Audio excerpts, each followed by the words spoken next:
Hello সবাইকে, আমার নতুন একটি ব্লগে আপনাদের সবাইকে স্বাগত। অনেকদিন ধরে গ্যালারিতে কিছু ভিডিও জমে আছে, কিন্তু সময়ের অভাবে ভিডিওগুলো এডিট করা হয়ে উঠছিল না। আমার এই ভিডিওটি লক্ষ্মী পুজোর আলপনার। সনাতন ধর্মাবলম্বীরা লক্ষ্মী পুজোর সময় আলপনা দিয়ে থাকে। লক্ষ্মী পুজোয় আমার সবচেয়ে পছন্দের কাজ হলো আলপনা দেওয়া। লক্ষ্মী পুজোর সময় চালের গুঁড়ো দিয়ে আলপনা আঁকা হয়ে থাকে। ছোটবেলায় মাকে দেখতাম লক্ষ্মী পুজোর সময় আলপনা এঁকে পুজো করত।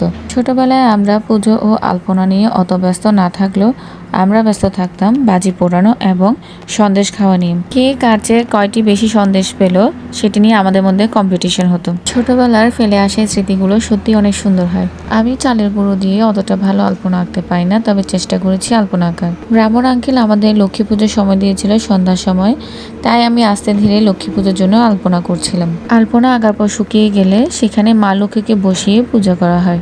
আমাদের ছোট্ট লক্ষ্মী ঠাকুরটি দেখতে কেমন হয়েছে তা অবশ্যই কমেন্ট করে জানাবেন। খই, মুড়ি, মুরকি, ফল ও বিভিন্ন উপাদান দিয়ে পুজো নৈবেদ্য সাজানো হয়েছিল। আমার লক্ষ্মী পুজোর আলপনাগুলো কেমন হয়েছে অবশ্যই কমেন্ট করে জানাবেন। যেহেতু লক্ষ্মী পুজো, তাই আমাদের বাসায় নিরামিষ রান্না করা হয়েছিল। সেই সাথে একজন দিদিও নিরামিষ রান্না করে পাঠিয়েছিলেন। সবগুলো রান্নায় অনেক বেশি সুস্বাদু ছিল। ব্লগটি কেমন হয়েছে তা জানাবেন, আর ব্লগটি যদি ভালো লেগে থাকে অবশ্যই লাইক, কমেন্ট এবং শেয়ার করবেন। ধন্যবাদ।